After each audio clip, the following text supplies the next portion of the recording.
Loan لیا جا سکتا ہے. کسی کو گاڑی کی ضرورت ہے، کار لون لینا ہے، کسی کو بچے کی تعلیم کے لیے قرض درکار ہے.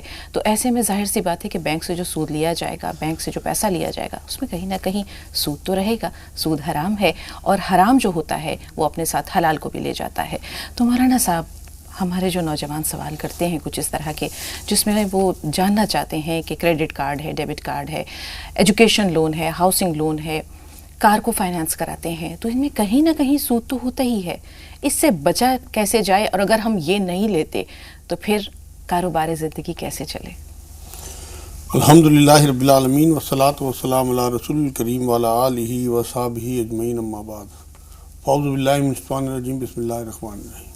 رب اشرح لی صدری ویسر لی امری واحلل عقدۃ من لسانی یفقہوا قولی. السلام علیکم ورحمۃ اللہ وبرکاتہ. جی، ہے تو یہ بڑا معاملہ عجیب و غریب، کیونکہ ہمیں دونوں چیزیں دیکھنی ہے. اپنی زندگی بھی اچھے سے گزارنی ہے اور آخرت کی بھی فکر کرنی ہے. لیکن آپ یہ دیکھیں کہ یہ زندگی تمام مسلمانوں کے لیے یہ بات طے ہے کہ یہ زندگی نے امتحان کے لیے دی گئی ہے. 60-70 سال کے لیے، آنے والی کروڑوں اربوں خربوں سال کی زندگی جو ہے وہ انتظار کر رہی ہے ہمارا. تو اگر اس زندگی میں ہم تھوڑی سی اپنی خواہشات، اپنی ضروریات روک کے اور اللہ اور اس کے رسول کے تابع ہو کے زندگی گزار دیں گے تو انشاءاللہ آخرت کی زندگی آسان ہو جائے گی. جو آیت آپ نے پڑھی ہے سورہ بقرہ کی 275 نمبر آیت، کہ قیامت میں سود خور ایسے کھڑا ہوگا جیسے اسے شیطان نے چھو کے خپتی بنا دیا ہو، مطلب پاگل. اس کی مطلب الگ پہچان ہوگی. آپ یہ دیکھیں کہ کتنا لاکھوں کروڑوں کا مجمع ہوگا، اس میں جو سود خور لوگ ہوں گے وہ دور سے دیکھ کے لوگ پہچان لیں گے، پاگلوں کی طرح کھڑے ہوئے ہوں گے، بال بکھرے ہوئے ہوں گے، برا حال ہوگا. تو اگر کسی کو اپنے آپ کو نمایاں کرنا ہے قیامت میں کہ میں زندگی میں سود کھاتا تھا، دنیاوی زندگی میں، تو وہ سود کھا لے یا سود پہ پیسے. کیونکہ وجہ یہ ہے کہ قرآن میں تو سود لینے کی بنائی آئی ہے، لیکن حدیثوں میں بارہا یہ بات آئی ہے کہ سود کا لینے والا، سود کا دینے والا، سود کا لکھنے والا، سود کا گواہ، سب ایک زمرے میں داخل ہیں. ایک اور حدیث اس میں سنا دوں، بڑی سینسٹیو حدیث ہے. حضور صلی اللہ علیہ وسلم نے ایک بار یہ بات فرمائی تھی کہ سود کے 70 سے زیادہ درجے ہیں، اور سب سے ادنا درجہ یہ ہے کہ تو اپنی ماں کے ساتھ زنا کرے. اتنی سخت حدیث ہے یہ کہ اس کے بعد آدمی کو سوچنا چاہیے کسی بھی کام کے لیے کہ میں کس طرح سے اس اسٹیپ کو لوں اور کس طرح سے زندگی گزاروں گا. یہاں بھی جو آپ نے حوالہ دیا کہ قیامت کے دن لوگ اس طرح جو سود خور ہوں گے جیسے کہ شیطان نے ان کو چھو کر مخبوط الحواس بنا دیا ہے، اس کی ایک صورت ہمیں نظر آتی ہے اپنی آپ کی آج کی زندگی میں. آپ شیئر مارکیٹ کو جب دیکھیں، اسٹاک ایکسچینج کو دیکھیں، جی دیکھیے آپ کی حالت کیا دیوانہ وار ان کی حالت رہتی ہے، کس طرح سے بھاگے دوڑی. ایسا لگتا ہے کہ واقعی یہ پاگل خانے میں ماں گئے. یہی حالت ہے بالکل. کسی بھی بیاج کے ادارے کو آپ دیکھ لیں اور وہاں جا کے دیکھ لیں، یہی حشر ہوگا وہاں پہ. یہاں ایک سوال ہے، کچھ لوگ یہ کہتے ہیں کہ اگر ہم کسی کمپنی کے شیئرز لے لیتے ہیں، خرید لیتے ہیں، پھر اس پر جو منافع ملتا ہے تو وہ جائز ہے یا حلال ہے؟ تو ان کا یہ کہنا کتنا درست ہے؟ بالکل تمام علماء دین کا اس میں اتفاق ہے کہ وہ جائز ہے اگر وہ کمپنی جو ہے وہ حرام کام نہیں کرتی. جیسے شراب کی فیکٹری نہ ہو، شراب کا کاروبار نہ ہو، یا بینک کا معاملہ نہ ہو، یا فائنینس کی کمپنی نہ ہو. تو ان سب کاموں کو چھوڑ کے جو اسلام میں حرام ہیں تو وہ بالکل، کیونکہ ایک اصول اسلام کا یہ بھی ہے کہ جن جن چیزوں کو اللہ رب العزت نے حرام قرار دے دیا ان کی کمائی بھی حرام ہے. جیسے بیاج ہے تو بیاج کی تمام کمائی، شراب ہے، شراب کو حرام، اس کی تمام کمائی. تو شیئر اگر آپ خریدتے ہیں شراب کے فیکٹریوں کے یا بینک کے یا فائنینس والے تو وہ سب حرام ہے.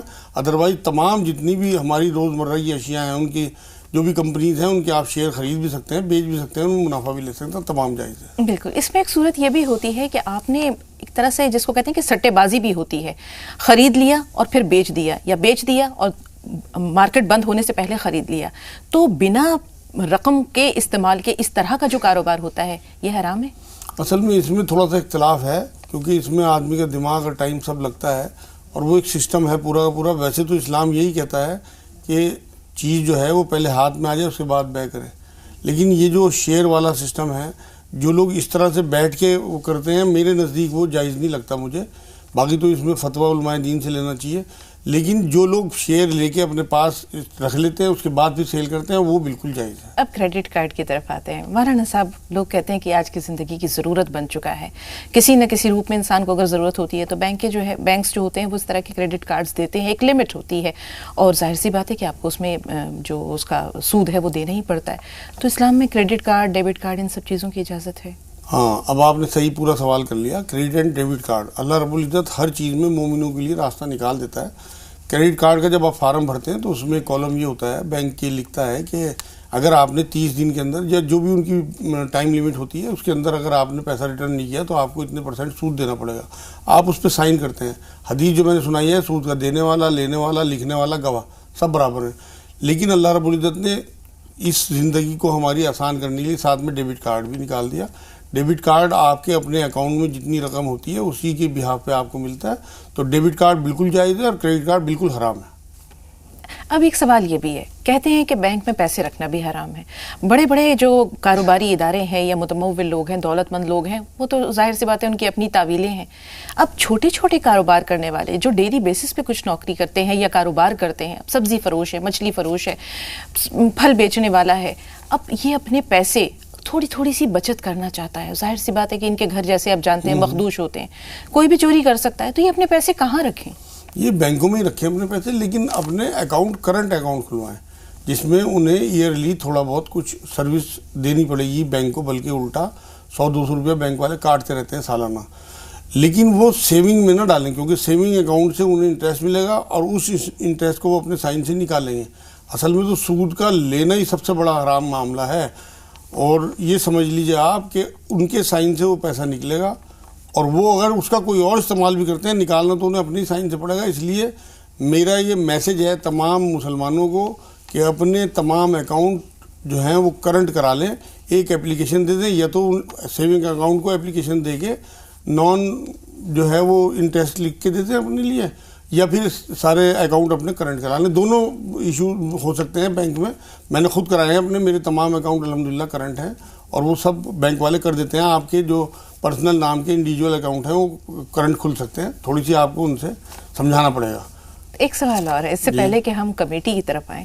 مولانا صاحب, لوگ کہتے ہیں کہ جیسے ہم نے بینک میں پیسے رکھے, ٹھیک ہے, اب اس پہ ہم کو ایک مقررہ مدت کے بعد کچھ میچورٹی کے بعد سود ملتا ہے, انٹرسٹ ملتا ہے. ہم نے کہیں سے قرض بھی لے رکھا ہے بینک سے, اب ہمیں EMI بھی دینا ہے, تو ادھر کا سود ادھر دیا جا سکتا ہے؟ آپ یہ دیکھیں, آپ یہ کیا کر سکتی ہیں کہ کسی کی جیب سے نکال کے کسی اور کا اپنا قرض اتار دیں. ایک چوری کر کے آپ دوسری حرام کام کریں گی تو وہ تو بالکل کسی بھی قیمت پہ ٹھیک نہیں ہے. آپ نے جو کسی کا پیسہ اتارنا ہے, جو قانون جس ملک میں آپ رہ رہے ہیں اسے فالو کرنا ہے, تو وہ آپ اپنی کمائی سے کریں. اس طرح سے نہیں کہ آپ اللہ کے قانون کو توڑ کے اس کے بعد پھر اس کا استعمال غلط طریقے سے کریں. یہ بالکل جائز نہیں ہے بات کہ آپ پہلے سود لیں. اگر آپ کی خدا نخواستہ اس حالت میں بھی ڈیتھ ہو گئی تو آپ تو اللہ کے ہاں حالت گناہ میں گئے, حرام کام کرتے ہوئے گئے. زندگی کا کچھ پتہ تھوڑی ہے, آپ کے کیا پتہ کتنی لائف ہے. تو اس لیے بالکل محتاط ہو کے رہیں, اور اس معاملے میں تو بہت ہی محتاط رہنا چاہیے, کیونکہ حضور صلی اللہ علیہ وسلم نے ایک بار یہ بات فرمائی تھی کہ حرام سے پلا ہوا جسم آگ کے لیے ہے. تو اپنے بچوں کے پیٹوں میں آگ نہ بھریں اللہ کے واسطے.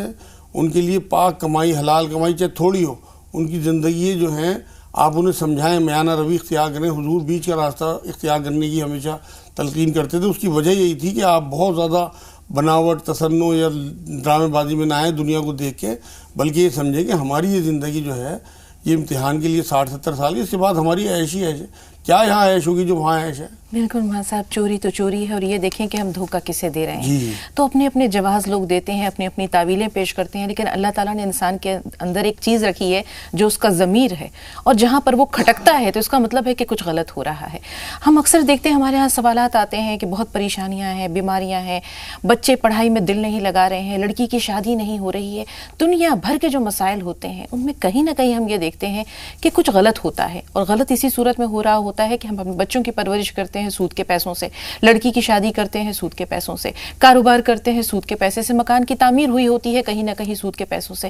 تو جب حرام حلال میں مل جاتا ہے تو پھر حلال کی برکت بھی ختم ہو جاتی ہے. بالکل بالکل, یہ تو ہے. آپ یہ تو حدیث ہے جو آپ کہہ رہی ہیں. ایک بار حضور صلی اللہ علیہ وسلم نے بات فرمائی کہ بہت دور سے آدمی پورا سفر کر کے بری حالت میں کہ اس کا حلیہ خراب ہو, بکھرے بال ہوں, کپڑے گندے ہوں, اور اس کے بعد وہ اللہ کے حضور پہنچے, مان لو عربی ممالک میں پہنچے, اور وہاں جا کے دعا کرے اللہ سے, لیکن اللہ سنتا نہیں. اس کی وجہ ہے کہ اس کے بدن پہ جو ہے وہ حرام کمائی کے کپڑے, اس کے پیٹ میں جو رزق ہے وہ حرام کمائی کا ہے, اس لیے اللہ منہ پھیر لیتا ہے. کیونکہ اللہ پاک ہے, اسے پاک لوگ پسند ہیں, اسے پاک دعائیں پسند ہیں, پاک زندگی پسند ہے.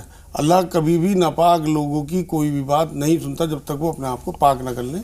توبہ نہ کر لیں. بالکل مولانا صاحب، رسول پاک نے بڑی خوبصورت بات فرمائی اس حدیث کے آخر میں کہ فَأَنَّا يُسْتَجَابُ، پھر اس کی دعا کیسے قبول ہو سکتی ہے؟ جی فَأَنَّا يُسْتَجَابُ. اور ہم کہتے ہیں کہ دعائیں قبول نہیں ہو رہی، اللہ تعالیٰ سنتا نہیں ہے، ہم یہ پڑھتے ہیں وہ پڑھتے ہیں، یہ وظیفہ وہ وظیفہ، یہ نماز یہ نوافل، لیکن کہیں نہ کہیں اپنے اعمال کے محاسبے کی ضرورت ہے. بالکل. اللہ کے قانون کو اگر ہم یہ کریں گے کہ آپ یہ دیکھیں نا، آپ جو معراج کی رات میں اللہ رب العزت کو دکھائے گئے تھے لوگ، اس میں ایک سود خور بھی دکھایا گیا تھا کہ خون کی ندی کے بیچ میں وہ تیر رہا ہے اور کنارے کی طرف آنے کی کوشش کرتا ہے تو اسے مار کے بیچ میں ہی، مطلب سود میں ملوث ہونے کے بعد نکلنا ہی بہت مشکل کام ہے. اس لیے جاتے ہوئے ڈریں، سود لینے سے، دینے سے، لکھنے سے، گواہ بننے سے ہر حال میں اپنے آپ کو بچائے رکھیں، کیونکہ یہ بہت بڑا گناہ ہے. اس کے بارے میں سب سے سخت آیت سورہ بقرہ کی 279 نمبر آیت ہے. اس میں ملوث ہونے والا اللہ اور اس کے رسول سے جنگ کے لیے تیار رہے، یہ اس آیت میں بتایا گیا ہے. بالکل. بلکہ صدقات کو بڑھائیں تو اس سے ان کی برکت ہوگی، کیونکہ ایک حدیث میں بات ملتی ہے کہ جس نے اپنی حلال کمائی سے ایک کھجور کے برابر بھی اللہ کی راہ میں صدقہ کر دیا تو وہ قیامت میں اللہ کے ہاں اسے احد پہاڑ کی برابر تیار ملے گا. اللہ اتنا بڑھا دیتے ہیں. بالکل مولانا صاحب.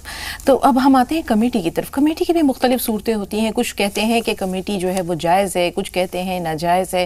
ایک وہ ہوتی ہے جس میں پرچیاں ڈالتے ہیں، ہر بار کسی نہ کسی شخص کی باری آتی ہے، اور ایک ہے جس میں کہ بولی لگائی جاتی ہے. اب کیا صورت اس کی؟ اصل میں بولی والی جو کمیٹی ہے نا، وہ تو بالکل حرام ہے. تمام علماء دین نے اس بارے میں فتویٰ دیا ہوا ہے. اور جو قرے کی کمیٹی ہے وہ بالکل جائز ہے، کیونکہ قرہ قرآن سے ثابت ہے.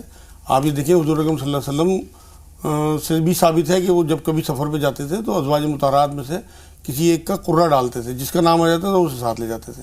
اب قرآن میں حضرت یونس صلی اللہ علیہ وسلم جب اپنی قوم کو لے کے چلے ہیں تو ابھی جب وہ پہنچے ہیں اس میں کشتی میں تو وزن زیادہ ہوا تو پتہ لگا کہ اس میں کوئی اپنے آقا سے بھاگا ہوا غلام ہے. اس ٹائم یہ بات بہت مشہور تھی. تو قرہ جو ڈالا گیا 2 یا 3 بار حضرت یونس صلی اللہ علیہ وسلم کا نام آیا تو انہیں اٹھا کے دریا میں پھینک دیا گیا. اس کے بعد ہی وہ مچھلی نے انہیں نگلا تھا، اس کے بعد وہ مچھلی کے پیٹ میں رہے تھے، پورا وہ واقعہ ہے. اس کے بعد انہوں نے پھر لا الہ الا انت سبحانک انی کنت من الظالمین پڑھا، پھر مچھلی نے انہیں اگل دیا. تو اس کی شروعات جو ہے وہ قرے کی وہاں قرآن سے بھی ثابت ہے اور حدیث سے ہی میں نے آپ کو بتا دیا. تو قرے والی کمیٹی بالکل جائز ہے. اور بولی والی جو کمیٹی ہے اس میں کیونکہ کسی ایک کا ایکسپلائٹیشن ہی اصل میں اللہ رسول کو کیا فرق پڑتا ہے، لوگ بیاج دیں یا بیاج لیں. اللہ اور اس کے رسول کا سب یہی کہنا ہے کہ لوگوں کا ایکسپلائٹیشن نہ ہو. مطلب جو غریب لوگ ہیں، جو بالکل ہی کمزور لوگ ہیں، جو مغلوب لوگ ہیں، ان کا خون نہ چوسیں لوگ ان کی مجبوری کی وجہ سے. سب سے زیادہ بڑا جو گناہ ہے وہ لوگوں کی مجبوری کا فائدہ اٹھانا ہے. تو اس لیے اس گناہ سے لوگوں کو بچانے کے لیے سود کو حرام قرار دیا گیا. جو آپ شروع میں پوچھ رہی تھی کہ سود کو کیوں حرام دیا، اللہ رسول کو کیا فرق پڑتا ہے اگر لوگ سود دیں یا لیں؟ یہ فرق پڑتا ہے کہ لوگوں کا ایکسپلائٹیشن اس سے نہ کسی پر ظلم ہو، نہ کوئی ظلم کرے. جی. اب ہر شخص کو خواہش ہوتی ہے کہ اس کا ایک چھوٹا سا آشیانہ ہو. ہاؤسنگ لون کی ہم دیکھتے ہیں کہ مختلف طرح کی صورتیں ہیں، بڑی بڑی ترغیبات ہوتی ہیں. تو اسلام میں ہاؤسنگ لون کے لیے کیا گنجائش ہے؟ یا ایک صورت یہ بھی ہوتی ہے کہ کسی شخص نے اکٹھے ایک رقم دے دی، ایک طرح سے مکان گروی ہو جاتا ہے، مارگیج ہو جاتا ہے، اور وہ مینٹیننس وہ شخص ادا کرے گا جس نے یہ مکان لیا ہے، لیکن قسطوں میں ادا ہوتا جا رہا ہے. تو یہ صورت صحیح ہے؟ اگر کوئی ایک انسان اس طرح سے مکان لے کر قسطوں پہ کسی کو دیتا ہے کوئی حرج نہیں ہے. یہ جو بینکوں کا سسٹم ہے نا، جس میں چاہے مکان ہو اور چاہے موٹر سائیکلیں ہوں چاہے کاریں ہوں، یہ لوگ جو ہے نا انٹرسٹ پہ طے کرتے ہیں سارا معاملہ، کاغذات لکھے جاتے ہیں. وہ لکھنا بھی حرام ہے. اگر کوئی اس طرح کا بزنس، اصل میں یہاں اسلامک بینکنگ نہیں ہے، نہ اس طرح کے ادارے ہیں. ورنہ تو اگر اس طرح کے ادارے ہوں جو مکان خریدنے، مان لو 5 لاکھ کا مکان خریدا انہوں نے اور وہ 6 لاکھ کا کسی کو دے دیا قسطوں پہ، اس کی قسط باندھی بھائی آپ 12,000 روپے یا 15,000 روپے 25,000 روپے ہمیں مہینہ، وہ اپنی جاب کے حساب سے اپنی حیثیت کے حساب سے وہ مہینہ ان کا باندھ دے، بالکل جائز ہے. اور یہی ہونا بھی چاہیے. اصل میں لوگ فراڈ بھی بہت ہو گئے. بہت سارے لوگ، میں خود جانتا ہوں ایسے لوگوں کو جو چاہتے ہیں، ان کی طبیعت چاہتی ہے کہ ہمارے پاس اتنی بیگھے اتنی ایکڑ زمین ہے، ہم اس میں چھوٹے چھوٹے فلیٹ بنا کے غریبوں میں بانٹ دیں. مگر جو نامستحق لوگ ہیں، جو مستحق ہیں ہی نہیں اس چیز کے، وہ بھی آ جاتے ہیں اس میں، پھر جو ان کی مقصد ہے وہ فوت ہو جاتا ہے. تو اس لیے اصل میں ایمان کی بھی کمزوری ہے، ضرورت بھی، امت کا حال بہت برا ہے، نہ ایجوکیشن ہے، نہ مال ہے، نہ وسائل ہیں. تو مطلب چاروں طرف سے اس ٹائم گھرے میں ہیں، اور وہ صرف اور صرف اپنے اعمال کی وجہ سے، قرآن کہتا ہے تم اپنے اعمال کی وجہ سے ہی بھگتتے ہوئے عذاب جتنے بھی دنیا میں تم، جو اس دن ہم نے پروگرام کیا تھا عذاب صغیرہ کا، وہ اصل میں چھوٹے چھوٹے جو عذاب ہیں وہ ہمارے اپنی کرتوتوں کے نتیجے میں آتے ہیں. ایک سوال کیا ہے بھائی نے، وہ کہتے ہیں کہ میں نے کسی کو 10 لاکھ روپے دیے اور انہوں نے مجھے اپنا مکان دیا، میں کرایہ نہیں دے رہا، لیکن ایک خاص ایک ٹرم ہے جو پورا ہونے کے بعد وہ میرے 10 لاکھ روپے واپس کر دیں گے، میں ان کا مکان واپس کر دوں گا.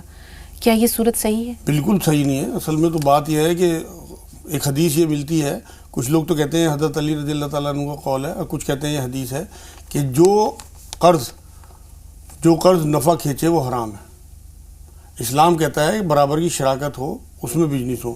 تو اگر انہوں نے وہ مکان اس وجہ سے دے دیا اسے کہ یہ مجھے کرایہ نہ دے، میرے پاس اس کا مال آ جائے، اس سے وہ فائدہ اٹھائیں، تو وہ تو انہوں نے ایک حساب سے گروی رکھ دیا، اور گروی سے بھی فائدہ نہیں اٹھا سکتے جو گروی کوئی چیز رکھتا ہے. لیکن یہ کرایہ نہیں دے رہے ہیں. ہاں کرایہ نہیں دے رہے ہیں نا، انہوں نے پیسہ تو دیا ہے، اس کا مطلب بیاج کی شکل میں وہ کرایہ اپنا وہ 10 لاکھ روپے کا بیاج لے رہے ہیں، کرایہ نہیں دے رہے، وہ کرایہ بچا رہے ہیں. بات تو جب ہے کہ اسے 10 لاکھ روپے بھی دیں، اور کوئی منیمم کرایہ طے کر لیں، چاہے 100 200 300 روپے کرایہ طے کر لیں، اسے جائز کر لیں. ہر چیز کا جائز کرنے کا جواز اللہ رب العزت نے رکھا ہے. تو اس لیے وہ انہیں یہ چاہیے کہ انہیں پیسے بھی دیتے ہیں ادھار، اور اس میں کوئی کرایہ ضرور طے کر لیں بنا کرایہ کے. اگر یہ طے ہو دونوں کے درمیان کے مکان میں جو مینٹیننس ہے وہ یہ دیں گے جو کرایہ دار ہیں، اور جو بھی ٹوٹ پھوٹ ہے، مرمت ہے، ضرورت ہے، وہ اگر یہ ادا کر رہے ہیں تو پھر کوئی یہ تو کریں گے. جب یہ رہ رہے ہیں تو اس میں جو بھی ٹوٹ پھوٹ ہوگی، کچھ بھی ہوگا، تو انہیں کرنا ہی چاہیے. اخلاقی طور پہ بھی یہی بات ہے. اگر یہ طے کر لیں، اس میں ایک منیمم رقم طے کر لیں کرایے کی، کہ کم سے کم اللہ کے ہاں تو جواز تو پیش کر سکیں کہ اللہ ہم نے کرایہ بھی طے کر رکھا تھا، ہم نے انہیں پیسہ بھی دیا تھا اور کرایہ بھی طے کر رکھا تھا. ایسا نہیں ہے کہ ہم نے بیاج لے لیا ہو ان سے. کم سے کم اپنی بچت رکھیں آخرت میں. اب مولانا صاحب، ہر انسان کو جیسے میں نے بار بار کہا کہ خواہش ہوتی ہے مکان کی، اگر وہ خواہش پوری نہیں ہوتی تو انسان کو کس طرح قناعت کی زندگی گزارنی چاہیے؟ کیونکہ انسان یہاں سے کچھ لے کر نہیں جاتا، ملے گی وہی 2 گز زمین جو ہر ایک شخص کا مقدر ہے. تو اگر دنیا میں اللہ تعالیٰ اپنا گھر نہیں دیتا، قیامت میں اللہ سے بہتر کی امید رکھے، بہتر کی دعا کرے، یہ کتنا ضروری ہے؟ اصل میں بہت یہی ایمان ہے ہمارے لیے. 63 سال کی زندگی رسول اللہ کی ایک نظیر ہے. حضور صلی اللہ علیہ وسلم مطلب سب سے نیچے کی زندگی بھی گزار کے گئے ہیں، کہ ایک جیسے سب سے غریب آدمی ہوتا ہے جس کے پھٹے ہوئے کپڑے ہوتے ہیں پیبند والے، اور حضور صلی اللہ علیہ وسلم نے بڑی بڑی قیمتی چادریں بھی اوڑھ کے دکھائی ہیں لوگوں کو. حضور 63 سال کی زندگی میں پورے تمام امیر اور غریب سب کے لیے اسوہ تھے. قرآن کہتا ہے تمہارے لیے اسوہ ہے، جو تمہیں دیں وہ لے لو، جس سے روکیں اس سے رک جاؤ. حضور صلی اللہ علیہ وسلم نے کبھی جدادیں نہیں بنائی. حضور صلی اللہ علیہ وسلم نے ایسی زندگی گزاری ہے، ایسا حجرہ انہیں ملا ہوا تھا، وہ بھی اسلامی مملکت کی وجہ سے، کہ اگر کھڑے ہو جائیں تو سر چھت سے لگتا تھا، پاؤں پھیلائیں تو آپ یقین کریں روایتوں میں لکھا ہوا ہے کہ حضور صلی اللہ علیہ وسلم رات میں جب نماز پڑھتے تھے تو حضرت عائشہ کے پیر سمیٹنے پڑتے جب سجدہ کرنا ہوتا تھا. یہ حجرے کی حالت تھی. تو اگر حضرت فاطمہ رضی اللہ تعالیٰ عنہ کے اس قول کی طرف اگر دھیان رہے کہ جسے اپنی پریشانیاں، اپنی مصیبتیں، اپنی ضرورتیں ایسی لگتی ہوں کہ ہماری پوری نہیں ہو رہی، پریشانیاں اور مصیبتیں بہت ہیں، وہ میرے بابا کی طرف دیکھ لیا کرو. حضور ہمارے لیے زندگی گزار کے گئے ہیں، ورنہ وہ تو سرور کائنات تھے. آپ دیکھیں انہیں کس چیز کی کمی تھی. حضور یہ فرماتے تھے کہ اگر میں چاہوں تو احد پہاڑ سونے کا بن کے میرے پیچھے پیچھے چلے. یہ احد پہاڑ کی مثالیں بہت دی جاتی ہیں وہاں صاحب کہ احد پہاڑ بہت عظیم الشان ہے، یعنی بہت بڑا سا ہے، بڑا بھی ہے، مثالیں دی جاتی ہیں. جی الحمدللہ بہت بڑا بھی پہاڑ ہے. دوسری بات یہ ہے حضور صلی اللہ علیہ وسلم کی حدیث ہے کہ ہمیں احد سے محبت ہے، احد کو ہم سے محبت ہے. احد کے پہاڑ کے پتھر جب حضور صلی اللہ علیہ وسلم ادھر سے جاتے تھے تو سلام کیا کرتے تھے حضور کو. آپ یہ دیکھیں کہ احد سے یہ جو آپ یہ ایک بار حضرت ابوبکر صدیق اور حضرت عثمان غنی رضی اللہ تعالیٰ عنہ اور حضرت عمر اور یہ حضور صلی اللہ علیہ وسلم احد پہاڑ پہ کھڑے تھے، تو وہ جوش میں لرزہ آنے لگا اس میں، مطلب جذباتیت آ گئی ایک دم. تو حضور نے پیر مار کے روکا کہ رک جا احد رک جا، تیرے اوپر اس ٹائم ایک نبی، ایک صدیق اور 2 شہید کھڑے ہیں. تو احد پہاڑ کا تو معاملہ یہ ہے کہ اس میں بارہا حدیثوں یہ بات ثابت ہے کہ اس میں جذباتیت تھی. حضور صلی اللہ علیہ وسلم کے لیے بے انتہا محبت تھی، پتھروں کو بھی محبت تھی حضور سے. بالکل ماں صاحب. ایک بار پھر ہم لوٹتے ہیں کہ اللہ تعالیٰ سے بہتر کی امید کی جائے، سود سے بچا جائے، کم پہ قناعت کی جائے. اللہ تعالیٰ ہر انسان کو یہ قناعت کی اگر دولت دے دے، کہتے ہیں کہ القناعت کنز لا یفنی، قناعت ایک ایسی دولت ہے جو کبھی ختم نہیں ہوتی. رسول پاک کی مثال ہمارے سامنے ہے، آپ کے اصحاب کی مثال ہمارے سامنے ہے. تو کیوں نہیں ہم اپنے کردار کو ایسا بنا لیتے ہیں کہ لوگ اگر ہمیں دیکھیں تو کہیں کہ اگر امتی ایسی ہے تو پھر ان کا نبی کیسا ہوگا. بے شک بے شک. ہمیں اصل میں رسول کی زندگی سامنے ہوگی تو ہمارے لیے زندگی جینا آسان ہوگا. ہمیں اس دنیا میں آپ یقین کریں اگر اس دنیا کی چیزوں سے محبت ہوگی تو ہمارا آخرت سے دھیان جائے گا، ہٹ جائے گا. اور اگر ہمیں آخرت سے محبت ہوگی، اپنے حساب کتاب کے اوپر نظر ہوگا، تو ہمارا اس دنیا سے دھیان بہت کم ہو جائے گا. اللہ والے یہ کہتے ہیں کہ دنیا میں رہنا تو ہے لیکن ایسے رہو کہ دنیا تم میں نہ رہے. کیا بات ہے. بالکل جتنی بھی زندگی اللہ نے دی ہے گزارنی تو ہے. لیکن جانوروں کی طرح نہیں کہ صرف اور صرف کھانا پینا اور بچے پیدا کرنا یہ زندگی ہو، یہ نہیں. یہ تو جانور بھی مومن کے لیے اس کی شان ہونی چاہیے، اسے ہر ٹائم اس کی نظر میں آخرت کی زندگی سامنے ہونے، پھر اسے نہ موت کا خوف ہوگا، وہ ہر ٹائم تیاری رکھے گا، کیونکہ جسے جس جگہ جانا ہے وہ وہیں کی تیاری. جتنا ہم نے یہاں رہنا ہے اتنی تیاری ہمیں یہاں کی کرنی چاہیے، اتنی ترقی کوئی مال دولت سے تھوڑی ہے، اور جتنا ہمیں وہاں رہنا ہے وہاں کی ترقی. بالکل، دنیا مسافر خانہ ہے، یہاں رہو مسافر کی طرح، اور زیادہ راہ ادھر کے لیے بھیجتے ہیں. عائشہ اور خالد بھائی تھوڑا سا انتظار. عائشہ صاحبہ سوال بتائیے. ایسا لگتا ہے انتظار نہیں کر سکیں. خالد بھائی آپ بتائیں سوال کیا ہے؟ السلام علیکم ورحمۃ اللہ وبرکاتہ. وعلیکم السلام ورحمۃ اللہ وبرکاتہ. جی بھائی.